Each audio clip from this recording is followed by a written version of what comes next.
Esa mañana, el viento de otoño se coló en la pequeña cocina, trayendo consigo el aroma del café recién hecho y el perfume de las bugambilias del porche. Estaba removiendo una taza de café de olla para mi nuera cuando escuché sonar el teléfono sobre la mesa. Lucía lo había dejado olvidado. La pantalla se encendió y mi corazón se detuvo. El nombre del que llamaba aparecía claro: Julián. El esposo que había muerto hacía 6 años, ahora estaba haciendo una videollamada. Creí que veía mal, pero el mensaje que llegó justo después me heló la sangre. Jueves. Ventana vieja. Misma hora que antes. La foto de perfil era de Julián, con una camisa azul celeste que nunca le había visto, de pie frente a una ventana desconocida. Mis manos temblaban al sostener el teléfono. El corazón me latía desbocado. Tenía miedo, pero no podía dejar de mirar. Y justo cuando iba a dejarlo sobre la mesa, el timbre volvió a sonar, pero esta vez el nombre había cambiado. Gabriel Vega. Me quedé paralizada, mirando hacia el jardín donde las bugambilias florecían intensas, el mismo lugar donde Julián había enterrado una caja, y me dijo: cuando sientas que las cosas ya no son como antes, ábrela. Jamás imaginé que ese día sería hoy. Antes de contarte el secreto que ha sepultado a mi familia durante tantos años, dale like, suscríbete y dime desde dónde estás escuchando esta historia, porque a veces las cosas que creemos dormidas están a punto de despertar en tu propia casa. Salí despacio al porche, donde la luz de la tarde bañaba los viejos mosaicos amarillos. Los pétalos de bugambilia caían alrededor de mis sandalias, ligeros como ceniza de recuerdos. Ese macetero lo había plantado Julián el último año que todavía hablábamos sin pensar cada palabra. Esta planta no muere, dijo mientras la ponía en la tierra con unas gotas de agua. Vuelve a florecer. Nunca imaginé que años después sería precisamente esa planta la que ocultaría algo que me dejaría sin aliento. Me agaché y aparté con cuidado la tierra reseca. El olor húmedo del suelo se mezclaba con el perfume de las flores y me mareó. Entre las raíces entrelazadas, algo metálico brilló con la luz. Lo saqué con cuidado. Era una llave vieja, envuelta en una bolsa de plástico, tan fría al tacto como si la hubieran enterrado ayer. En el mango tenía grabadas las letras S23. La sostuve con los dedos temblorosos. ¿Una llave de qué? ¿Y por qué esconderla en una maceta de bugambilias y no en un cajón, como hacía con todo lo demás? Entré a la casa. La luz atravesaba la ventana y proyectaba las sombras rojas de las bugambilias sobre la pared de la cocina, como manchas de sangre. Puse la llave sobre la mesa, junto al celular de Lucía, que aún no me atrevía a bloquear. Una parte de mí quería arrojarlo al fregadero, abrir la llave del agua y dejar que todo, lo que vi esa mañana, se escurriera como si nunca hubiera existido. Pero otra parte no podía resistirse a saber la verdad. Abrí la aplicación de Notas. Entre listas de trabajo, citas y compras del súper, había un archivo llamado Proyecto Alba. Lo toqué. Aparecieron 3 líneas. Vino tinto, Sinatra, ventana hacia el lago. Solo eso, sin más palabras, sin símbolos, sin dirección. 3 cosas sin conexión aparente, pero juntas me dieron escalofríos. Julián nunca bebía vino tinto, prefería el mezcal. Tampoco soportaba a Sinatra. Siempre decía que su voz sabía a jarabe. Y nosotros nunca tuvimos una casa con vista al lago. Me senté frente a la mesa, mirando fijamente la pantalla, y me vino a la mente la imagen de la foto de perfil, la camisa azul celeste, su sonrisa ladeada, ventana hacia el lago.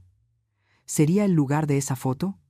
Intenté apartar el pensamiento, pero el corazón me latía con fuerza. Entonces, escuché un motor afuera. Me sobresalté, apagué el teléfono y guardé la llave en el bolsillo. La puerta se abrió. Lucía entró con su aire de siempre, segura, dejando un rastro de perfume ligero como humo. «Doña María, olvidé mi teléfono», dijo con tono suave, sonriendo. «Tengo una cita en la ciudad, no se preocupe». La miré, intentando mantener la calma. «¿En la ciudad? ¿Muy lejos?» «2 días, más o menos. Tengo trabajo en Creel. Regresaré pronto». Creel. El corazón me dio un vuelco. Julián alguna vez mencionó que quería comprar un terreno allá, cerca del lago. Después, ese plan se desvaneció. Nunca volvimos a hablar de ello. Lucía se fue. La camioneta plateada bajó la cuesta dejando una nube de polvo dorado. Me quedé mirándola un largo rato antes de volver a entrar. La luz caía de lado por la ventana e iluminaba la foto de nuestra boda en la pared. En la imagen, Julián me miraba con una sonrisa ambigua, como si ocultara un secreto. Fui a su antiguo despacho. El cajón tenía cerradura, pero sabía cómo abrirlo. Julián mismo había instalado esa cerradura. Dentro encontré un cuaderno contable de pasta marrón, las hojas llenas de números torcidos. Pasé las páginas hasta que una línea me dejó helada. Transferencia. Sierra de Alba S. A. 78.200 pesos. Fecha. 2 semanas antes de su muerte. Sierra de Alba. Leí el nombre varias veces. No me era desconocido. Una empresa turística del norte, pero Julián jamás la había mencionado. Miré la hoja con Proyecto Alba y luego la llave en mi bolsillo. Podía ser tanta coincidencia. Afuera, el viento se levantó. Las hojas de bugambilia entraron por la ventana, cayendo al suelo. Escuché el viento susurrar y recordé los viejos jueves de Julián, cuando decía que iba a jugar boliche. Yo lo creía, lo esperaba despierta con olor a tabaco y cerveza. Pero si no era el boliche, ¿a dónde iba? ¿Realmente? Salí al patio trasero. El cielo se había vuelto violeta. El sol se deshacía en la bruma. El viejo buzón de hierro seguía ahí, apoyado en el muro de piedra, cubierto de polvo. Julián siempre decía que no lo tocara, que ahí guardaba papeles viejos. Me arrodillé, saqué la llave 23 y la introduje en la cerradura. Encajó a la perfección. Un clic seco sonó pequeño, pero dentro de mí retumbó como un trueno. La tapa de la caja se abrió. Un pequeño compartimiento se deslizó hacia afuera, y dentro había un sobre amarillento, sellado con cera roja. La letra inclinada, inconfundible, de Julián decía: «No abras si no estás lista». Sostuve el sobre, sintiendo que tenía entre las manos un pedazo del corazón de un muerto. El viento volvió a levantarse en el porche, trayendo el aroma intenso de las bugambilias, como un susurro del pasado esperando mi respuesta. Me quedé mucho tiempo sentada en el escalón trasero, el sobre en las manos, pesando más con cada respiración. El papel amarillento, el sello de cera aún intacto, la escritura inclinada de Julián, tan viva que parecía escrita ayer. No abras si no estás lista. Pero, ¿cómo saber cuándo una está lista? Si el mismo hombre que escribió eso se había marchado de mi vida con una muerte que ahora empezaba a sospechar que nunca ocurrió realmente. Llevé el sobre adentro. La luz del atardecer se colaba por la ventana y dibujaba una franja dorada sobre la mesa de madera. Mis manos temblaban, pero lo abrí. Dentro solo había una vieja foto Polaroid y una hoja doblada, sin carta, sin nota. Solo 2 cosas más silenciosas que el propio corazón. La foto me cortó la respiración. Lucía, mi nuera, estaba abrazando a un hombre, y ese rostro era el de Julián. La misma sonrisa, la misma inclinación del hombro, la misma mirada profunda y luminosa. Solo que en la foto su cabello era más oscuro, su piel más bronceada, y en el cuello de la camisa se alcanzaban a ver bordadas 2 letras: G.V. Detrás de ellos, el lago brillaba con la luz del cielo y una pequeña cabaña de madera con cortinas blancas se movía con la brisa. Volteé la foto. En el reverso, la caligrafía suave y firme de alguien decía: Arareco, marzo de 2021, Arareco. Ese nombre me atravesó la memoria como un cuchillo helado. El lago Arareco, aquel lugar al que Julián había prometido llevarme cuando estuviéramos un poco mejor. Pero nunca lo hizo. Después vino el infarto, el funeral apresurado, y todo terminó en un silencio pesado. La hoja que quedaba en el sobre era un contrato de compraventa de una cabaña, con el nombre del propietario claramente escrito: Gabriel Vega. Leí y releí ese nombre. Cuanto más lo leía, más se me encogía el pecho. Jamás había escuchado de nadie con ese nombre. Pero lo que me heló la sangre fue la firma al final del documento idéntica a la de Julián. Esa noche no pude dormir. En mi mente se mezclaban las imágenes. La mano de Julián sosteniendo la taza de café por la mañana, su silbido mientras arreglaba la llave del lavabo, el olor del ungüento que usaba, y aquella última noche antes de morir, cuando me dijo: «Este jueves tengo una cita en el pueblo, no me esperes a cenar». Una ráfaga de aire movió el marco de nuestra foto de bodas en la pared. Lo miré largo rato. Después me levanté, tomé las llaves del coche. Ya no necesitaba más razones. Tenía que ir al lago Arareco. El camino desde el pueblo hacia la sierra era angosto y solitario. Los pinos secos crujían con el viento, y de vez en cuando algún cuervo cruzaba el cielo dejando su graznido ronco. El sol empezaba a caer, tiñendo las colinas con un tono naranja difuso. Encendí el radio. Un zumbido leve de estática llenó el auto, y entre ese ruido reconocí una melodía familiar. «Fly me to the moon». Apagué de inmediato. El My Leva, corazón me dio un vuelco. Esa misma canción había sonado en el funeral de Julián. En la última curva, el lago apareció frente a mí amplio, sereno, casi irreal. Y a la orilla, escondida entre los pinos altos, estaba una pequeña cabaña de madera, idéntica a la de la foto. Detuve el coche y bajé. El viento del lago traía un olor a resina y humedad. La puerta de la cabaña estaba entreabierta, sin seguro. La empujé suavemente, las bisagras chirriaron. El interior estaba cubierto de una fina capa de polvo, pero todo en orden. Una mesa pequeña, copas, servilletas dobladas, una silla de cuero con la marca reciente de alguien que había estado sentado. Sobre la mesa, una botella de vino tinto a medio servir, y junto a ella, un disco de Sinatra dentro del viejo tocadiscos. Presioné play. Tras unos segundos de ruido, la voz grave y cálida llenó el aire. Sonó «Fly Me to the Moon» de Sinatra, o la melodía de «Fly Me to the Moon». No sé cuánto tiempo estuve ahí. Cada verso era un filo cortando mis recuerdos. El aire dentro de la cabaña se volvió denso, sofocante. Miré alrededor. Cada objeto parecía respirar su respiración. El olor del aftershave, del jabón de madera de sándalo, todo era él. Me acerqué al botiquín junto al lavabo. Dentro había varios frascos de medicina aún nuevos. Saqué uno y leí la etiqueta. Metoprolol, Gabriel Vega.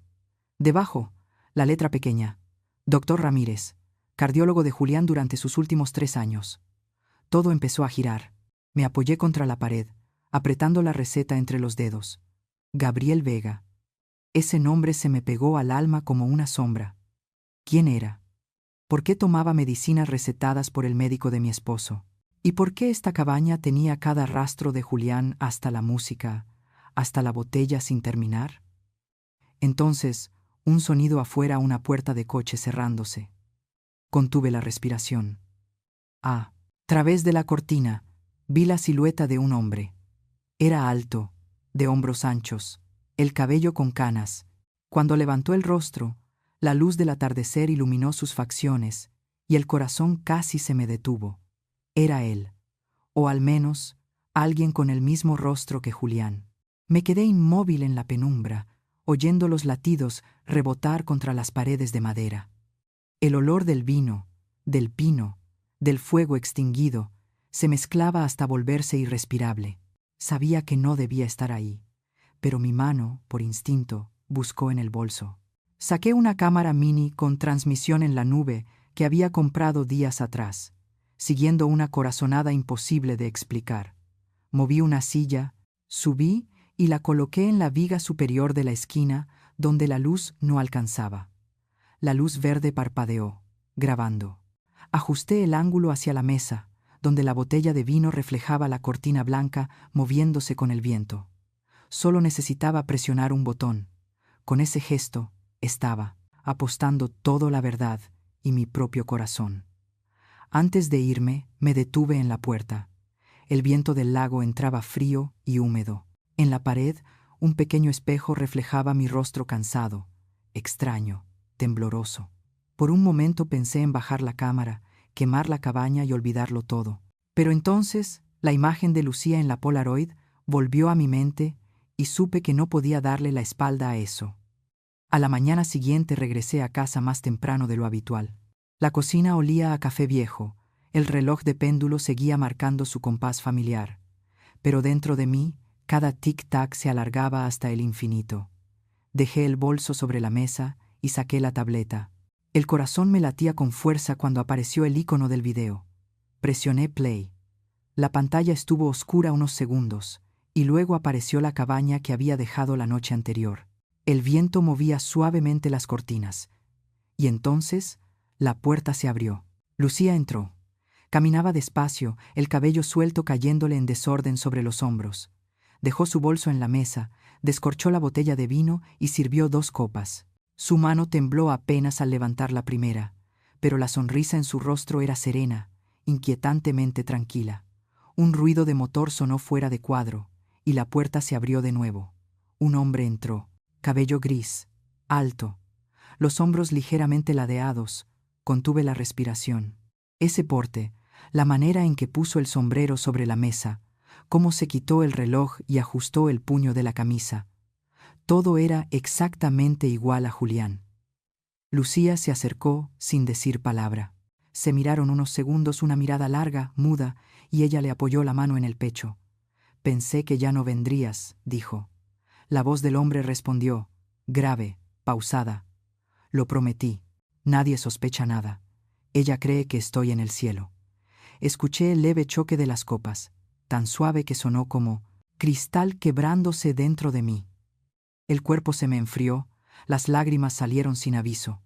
Intenté convencerme de que era una coincidencia, que aquel hombre solo se parecía, que estaba viendo mal, pero entonces sonrió. Esa sonrisa, la misma que una vez me hizo perdonar cada mentira. Se sentaron. Lucía se recargó en su hombro, sirvió más vino. «¿Te acuerdas del primer día que nos vimos?», preguntó en voz baja, casi temerosa de romper el aire a su alrededor.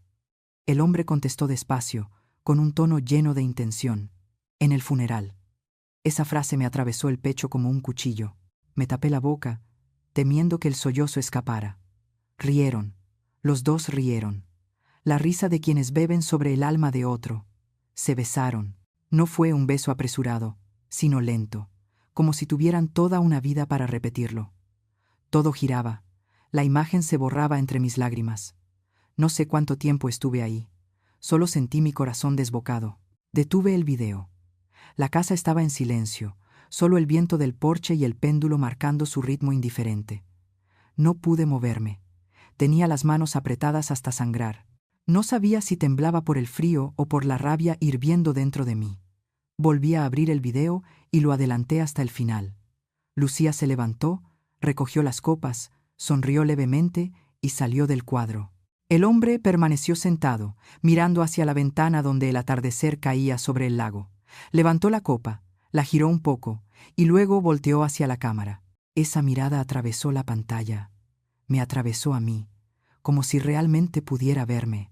Sonrió, moviendo apenas los labios, pero escuché cada palabra. «Sé que me estás viendo, María». Todo mi cuerpo se paralizó. La tableta cayó al piso. La pantalla seguía encendida, detenida en su rostro, mitad en sombra, mitad bañada por la luz roja del ocaso. Me quedé inmóvil, sin lágrimas ya. Afuera, el viento volvió a soplar, arrastrando las bugambilias por el porche. Los pétalos golpeaban el vidrio como si alguien tocara la puerta. Toc, toc, toc. No me atreví a voltear. No sé qué fue lo que me hizo regresar a la cabaña aquel día, si la rabia, la curiosidad o la sensación de estar perdiendo el control entre lo real y lo irreal. No dormí en toda la noche. Cada vez que cerraba los ojos, la imagen del hombre del video volvía. Su sonrisa ladeada, su voz grave, su última frase. «Sé que me estás viendo, María». Necesitaba verlo con mis propios ojos. Necesitaba saber quién era. Al amanecer la neblina cubría la montaña. El camino hacia el lago Arareco se extendía silencioso, solo el sonido de las llantas sobre la grava húmeda. No encendí la radio. Ni siquiera miré el espejo. Temía encontrar mi propio rostro pálido, distorsionado por una duda sin nombre. La cabaña apareció entre la niebla, tan quieta que podía oír mi corazón. Apagué el motor, bajé, apretando los puños para no temblar. La puerta de madera estaba entreabierta y una voz masculina, grave y cálida, salió desde dentro. Ya llegó. El hombre salió. Me quedé helada.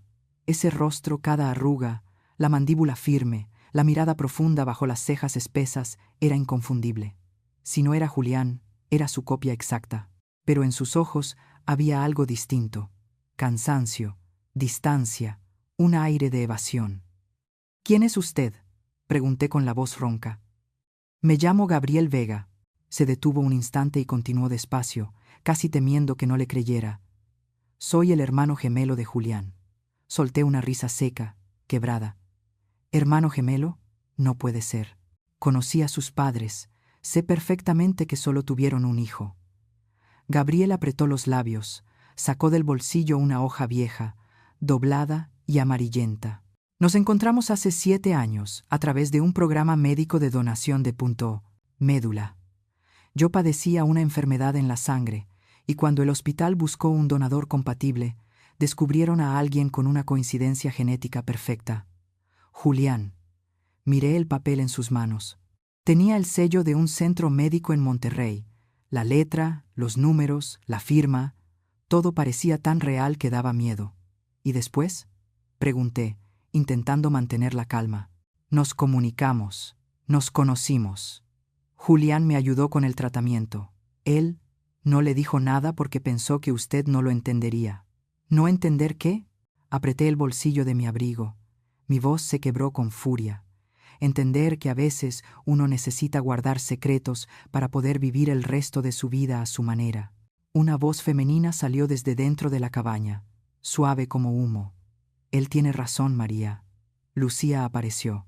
Llevaba un vestido color beige que se ajustaba a su figura, el cabello recogido en una coleta alta.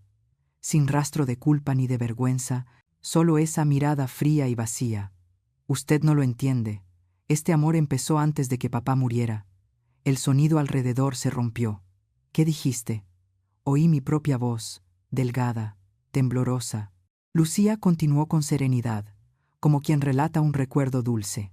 «Se conocieron cuando Julián trataba a Gabriel. Yo estuve en algunas de las citas. Usted no sabe la soledad que él sentía. Eran iguales en todo, menos en una cosa. Gabriel se atrevió a vivir. Julián no». Gabriel le puso una mano en el hombro, deteniéndola. «Basta, Lucía». Luego me miró. «No quiero que me malinterprete. Julián de verdad murió de un infarto. Solo vine a consolar a Lucía después. Puede creerlo o no». Lo observé.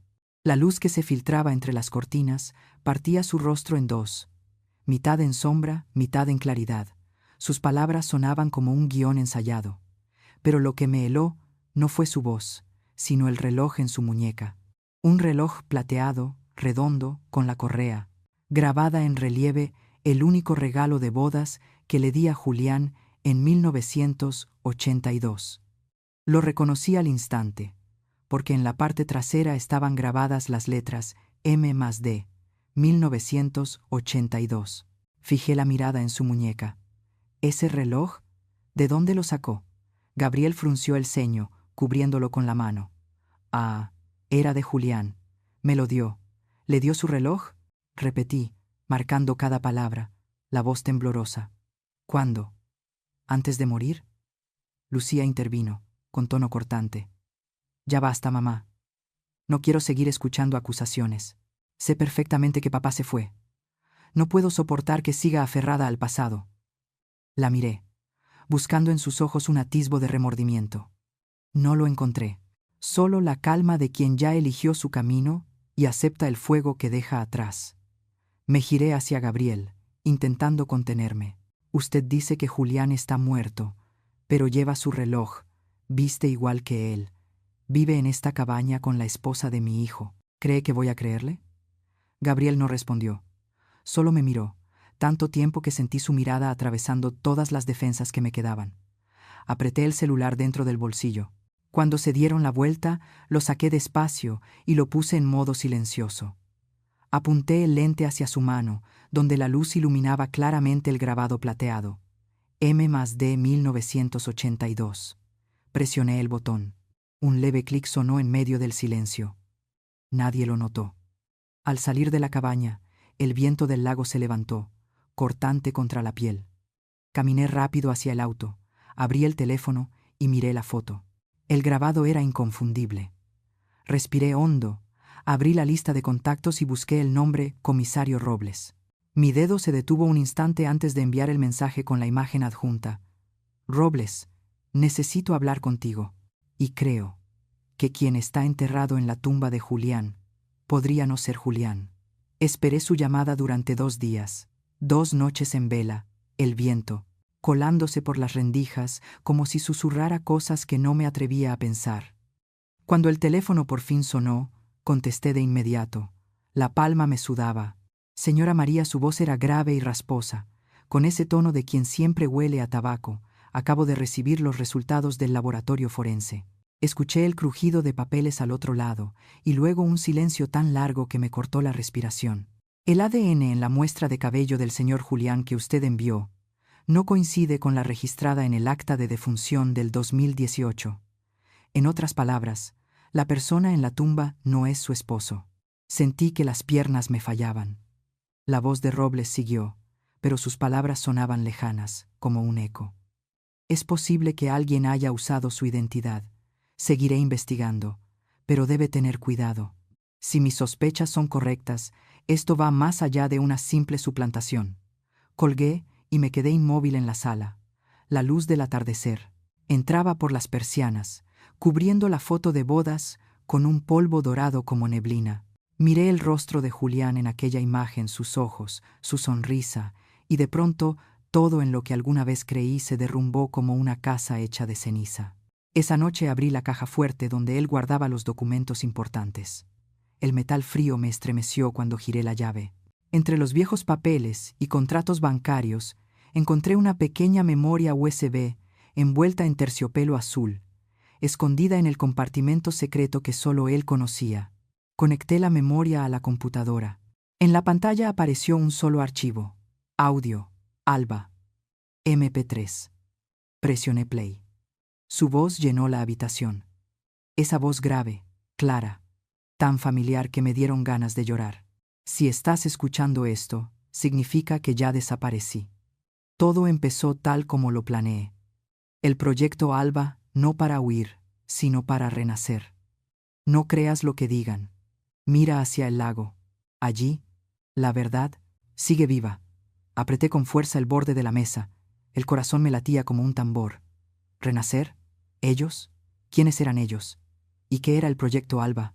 Afuera, el tañido de las campanas de la iglesia llegó desde lejos, lento, triste, como recordándome que aunque el mundo se derrumbe, algo sagrado aún permanece. Guardé la memoria USB en el bolsillo, me puse el abrigo y caminé directo hacia la iglesia de San Miguel, donde Julián y yo habíamos celebrado nuestros 30 años de matrimonio. El padre Mateo estaba leyendo el misal cuando entré. Al verme, sonrió suavemente. Su mirada se tornó seria al notar la tensión en mi rostro. «Llegas más tarde de lo habitual, María». Me senté en el banco de madera, con la memoria apretada entre las manos. «Padre, si Dios nos muestra algo que no queremos ver, ¿es para castigarnos?». El padre Mateo me observó largo rato. La luz de las velas se reflejaba en sus ojos como pequeñas chispas. «No, hija mía, Dios no castiga con la verdad. Él solo elige a los que son lo bastante fuertes para escucharla». Incliné la cabeza.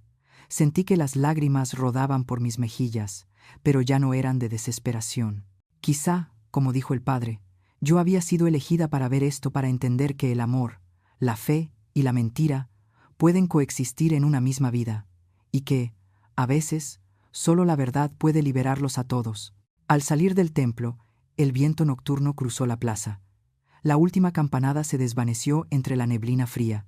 Apreté la memoria en el bolsillo del abrigo, sintiéndome más ligera, como si después de tantos años de miedo finalmente hubiera decidido salir de la sombra de Julián. De regreso a casa encendí la luz. Tomé un cuaderno viejo y con letra temblorosa escribí en la primera página: «Mañana buscaré el proyecto Alba». Apenas dejé la pluma cuando el teléfono vibró suavemente. Un mensaje anónimo apareció en la pantalla, sin nombre de remitente. «No sigas escarbando, María, o perderás a tu hijo». Me quedé inmóvil, con la respiración atrapada en el pecho. El foco del techo parpadeó. El viento afuera golpeó las cortinas haciéndolas crujir. Debajo del mensaje había una foto recién enviada. Andrés, mi hijo, saliendo de su oficina en Chihuahua. La toma era lejana, pero se notaba claramente que alguien lo estaba siguiendo. Apreté el teléfono, sentí el frío recorrerme desde la espalda hasta las manos. Ya no cabía duda. Alguien estaba moviendo los hilos desde la oscuridad. Y si Julián seguía vivo, tal vez él mismo era quien estaba jugando esta partida. Esa tarde, el cielo estaba gris, pesado, a punto de llover. Mientras ordenaba los papeles sobre la mesa, sonó el teléfono. Era el comisario Robles. Su voz sonaba grave, seca, muy distinta a la de siempre. Señora María, ya tenemos los resultados de la verificación de huellas. Contuve el aliento. Mis dedos apretaron el teléfono hasta que sentí crujir las articulaciones. ¿Dónde? Pregunté en un hilo de voz. En la cabaña del lago Arareco. Una de las huellas en la copa de vino coincide al 100% con el registro de Julián Delgado, vivo. Sentí como si me arrojaran agua helada. Todo a mi alrededor se volvió borroso. Solo escuchaba la voz de Robles, distante, hablando de investigación patrimonial y de seguro de vida sin cobrar. Colgué, sin recordar qué respondí.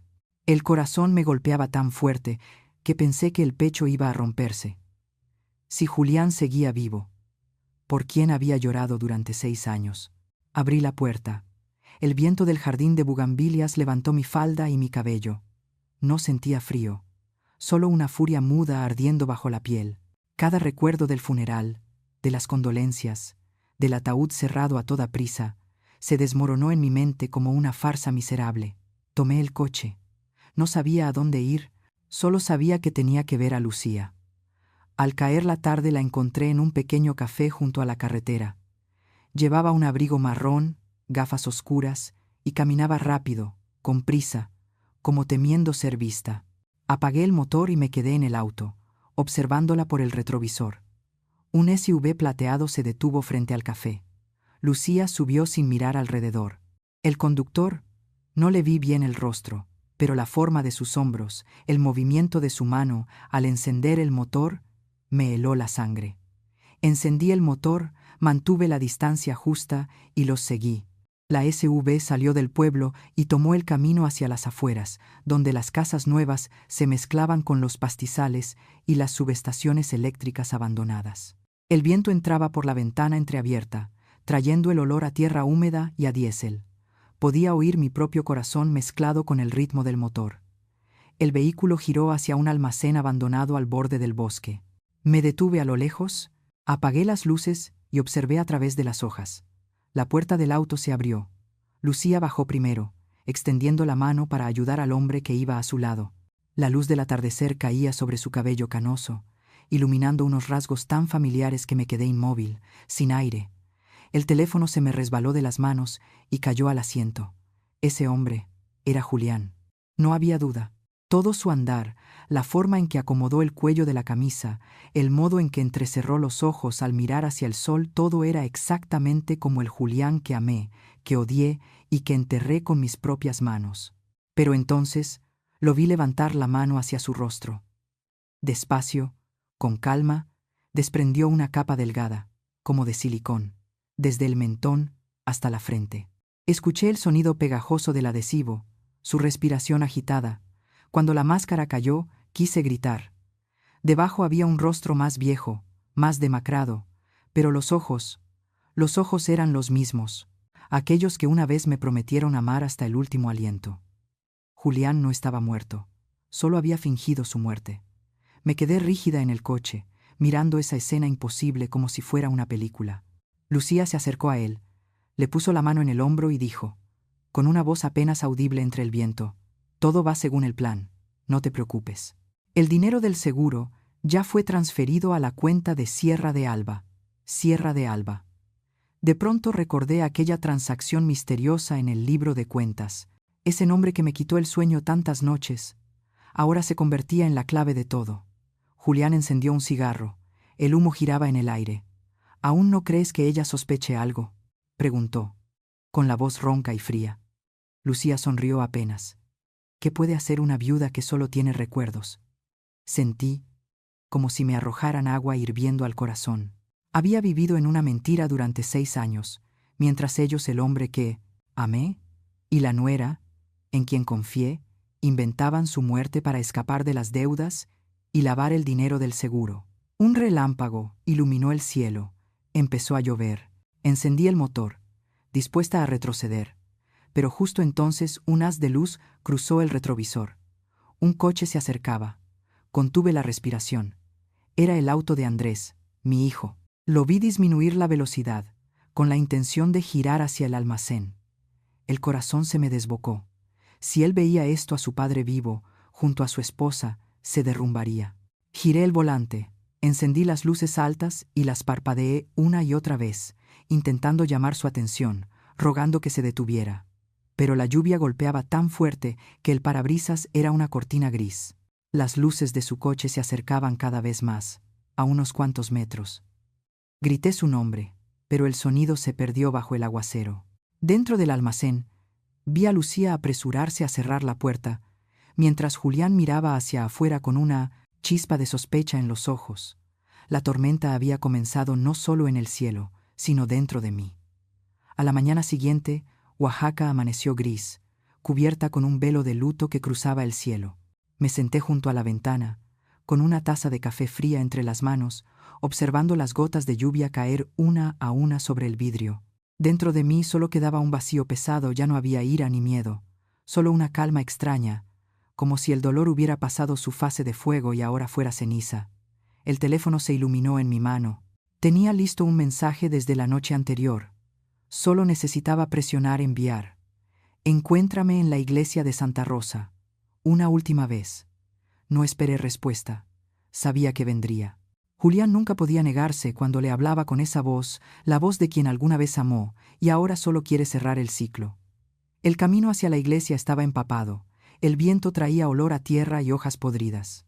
Las campanas sonaban graves, repitiéndose en el aire, y ese eco me devolvió a otros tiempos, a las veces que, junto a él, me arrodillé en la primera fila, pidiendo a Dios que salvara nuestro matrimonio. Cuando entré, la luz que se filtraba por los vitrales azulados dibujaba reflejos apagados sobre el suelo de losas.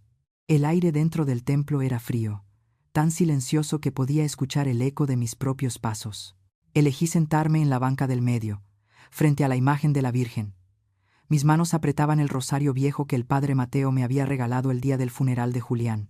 El sonido suave de la puerta al abrirse rompió el silencio.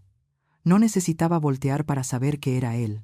Esa forma de caminar, esa respiración, ese olor a loción para después de afeitar, aunque hubieran pasado los años, lo reconocería al instante. Julián se acercó, con un abrigo oscuro empapado de lluvia. Su cabello estaba casi completamente canoso, las ojeras profundas, pero la mirada seguía siendo altiva, como si acabara de despertar de un sueño muy largo. «María», dijo con voz ronca, «no imaginé que quisieras verme aquí».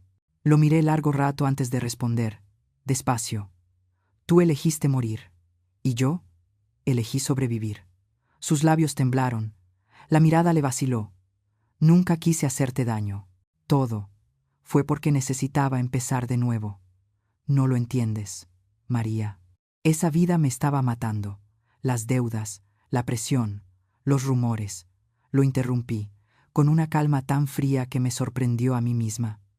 «Tú no sabes lo que es perder la fe en tu propia alma, Julián. Yo misma te enterré con estas manos. Recé por ti cada noche, y en cada oración creí que el hombre bajo esa tumba era mi esposo». Él dio un paso más, con voz suplicante.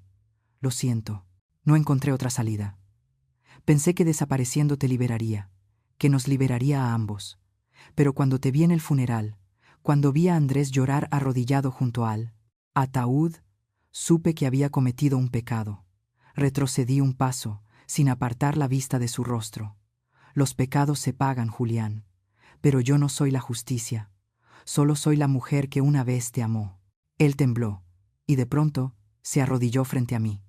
El golpe de sus rodillas contra el suelo resonó seco en el templo. «Por favor, déjame desaparecer otra vez. No tengo a dónde ir. Nadie más cree en mí». Lo miré desde arriba, sintiendo una mezcla de compasión y amargura. Una parte de mí quería gritarle, maldecirlo, golpearlo por todos los años de traición. Pero otra, solo sentía vacío. No necesitas mi perdón, Julián. Si Dios lo quiere, Él lo hará. Di media vuelta, y con voz apenas audible, dije: vete, y no permitas jamás que mi hijo ni yo volvamos a verte. Él levantó la mirada, con los ojos húmedos, los labios temblando. ¿Qué vas a hacer conmigo? Voy a hacer lo correcto, pero no para destruirte. Salí de la iglesia justo, cuando la lluvia empezó a caer con fuerza. En la puerta me esperaba el padre Mateo, su rostro sereno pero con una sombra de preocupación. Le entregué un sobre. Aquí está todo. Lléveselo a Robles. Pero, por favor, no diga su nombre verdadero. El padre me miró con comprensión.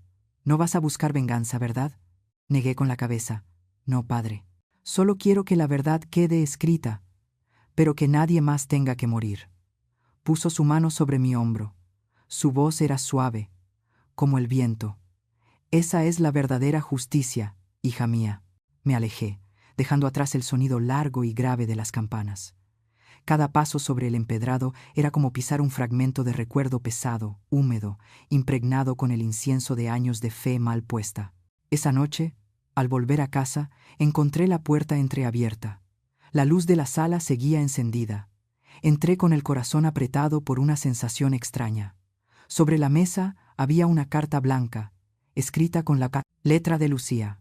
Perdóneme, María, perdóneme por amar al hombre equivocado, por creer en un sueño que no era mío. Dígale a Andrés que nunca quise herirlo. La carta era breve, pero cada línea cortaba como una navaja. Afuera, la lluvia golpeaba el techo con furia, y en medio de la penumbra comprendí algo más terrible que la traición. El silencio siempre es la última melodía de todos los pecados. 6 meses pasaron como un sueño lento. La temporada de lluvias quedó atrás, y las bugambilias del porche volvían a florecer, radiantes, como si nada se hubiera roto alguna vez en esta casa. Ya no contaba los días, solo sabía que cada mañana la luz seguía filtrándose por la rendija de la puerta, y las campanas de la iglesia sonaban igual, como el respiro de una ciudad que sabe guardar secretos.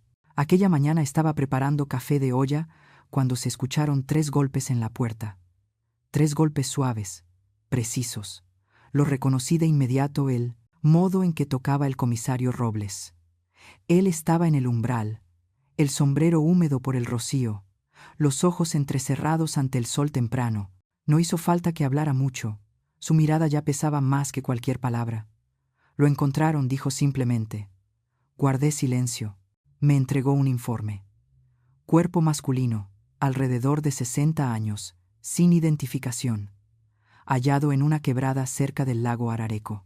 Conclusión. Accidente. Leí despacio, palabra por palabra, pero la mente no lograba asimilarlo. Todo sonaba como un eco lejano.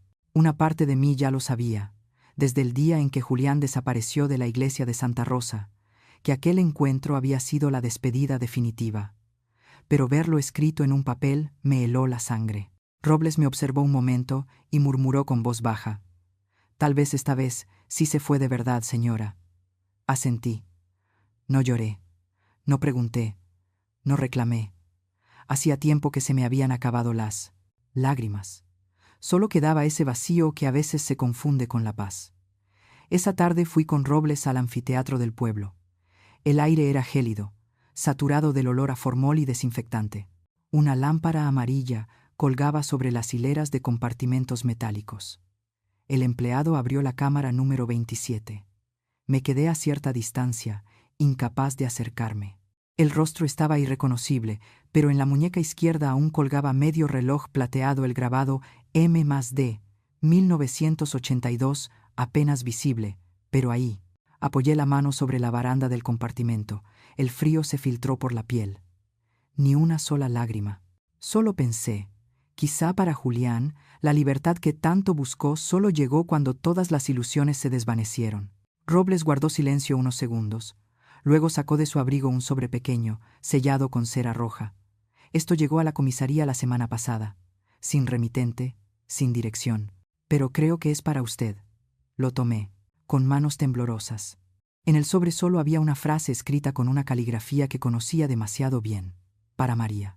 Lo abrí despacio, como temiendo que si lo hacía demasiado rápido, el pasado volviera a ahorcarme.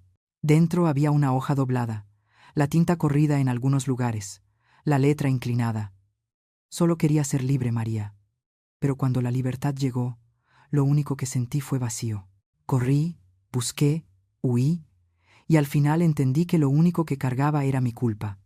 Si existe otra vida, deseo morir de verdad en tus brazos. Julián. Doblé la carta, respiré hondo. Afuera, la luz del atardecer se colaba por la ventana, pintando la mesa con un resplandor ámbar, tibio como ceniza. Salí al patio, encendí un fósforo y acerqué la llama al borde del papel. La carta ardió rápido, retorciéndose en un resplandor anaranjado. Cuando la brasa rozó mis dedos, la solté en un platito de porcelana. Las cenizas giraron con el viento y se dispersaron por el porche, deshaciéndose en el aire. Ya no había odio, ni amor, solo una calma silenciosa, como si al fin hubiera devuelto al pasado lo que le pertenecía. Me quedé allí un largo rato, viendo cómo las cenizas se mezclaban con la luz. Luego volví a la casa y abrí la ventana para dejar entrar el aroma del haz. Todo se sentía extrañamente en paz. Al caer la tarde, Andrés regresó. Escuché su coche detenerse frente al patio, sus pasos rápidos sobre los ladrillos húmedos. Mi hijo estaba más delgado, pero su mirada era firme y luminosa. «Mamá, tengo algo que contarte». Me senté a la mesa, serví 2 vasos de agua y esperé en silencio. Andrés sonrió con esa expresión que no le veía desde el día que perdió a su padre. «Conocí a alguien, mamá. Se llama Clara. Es ingeniera agrónoma. Estoy pensando en reabrir el rancho, allá en la sierra, donde estaba el de papá». Levanté la vista. La última luz del día iluminaba su rostro y en sus ojos brillaba un cielo nuevo. «Voy a volver a plantar bugambilias, mamá. Papá decía que esas flores eran las que mejor crecían en esa tierra». Sonreí y puse mi mano sobre la de mi hijo. No hizo falta decir nada más. Solo sentí en el pecho una calidez que creí haber enterrado junto con el dolor antiguo. Afuera soplaba una brisa suave. Los pétalos de bugambilias caían sobre el porche, girando con los últimos rayos del sol antes de fundirse con la tierra, como si jamás hubiera pasado una tormenta. Un año transcurrió, silencioso como el aliento de la tierra después de la lluvia. El camino de tierra roja que llevaba al pueblo se había agrietado. A los lados, los maizales altos susurraban con el viento, como si alguien pronunciara mi nombre desde tiempos lejanos. Vivía en una casita sobre la ladera, techo de lámina, paredes blancas, ventanas abiertas hacia el campo donde cada amanecer se oía el canto del gallo y el olor a café tostado llegaba desde la casa vecina. Ya no había policías, ni cartas, ni mensajes. Solo los niños del pueblo, caritas sucias pero ojos brillantes, esperándome con entusiasmo cuando llegaba con libros a la escuelita de bambú al final del camino. Ya no era la esposa de Julián, ni la viuda María. Solo era María, la mujer que enseñaba a los niños a deletrear, la que les contaba que las palabras podían volar desde las páginas como mariposas pequeñas cargadas de esperanza. «Abuela, ¿cómo se escribe amor?», preguntó Maribel, levantando su carita morena, los ojos negros como azabache. Sonreí y tomé su mano para escribir despacio en la pizarra. A-M-O-R. Cuando el polvo del gis flotó en el aire, recordé las veces que Julián me tomaba la mano para escribir nuestros nombres sobre la arena de Mazatlán y decía riendo: «Nuestro nombre quedará para siempre, María». Ahora el mar estaba lejos, y él también.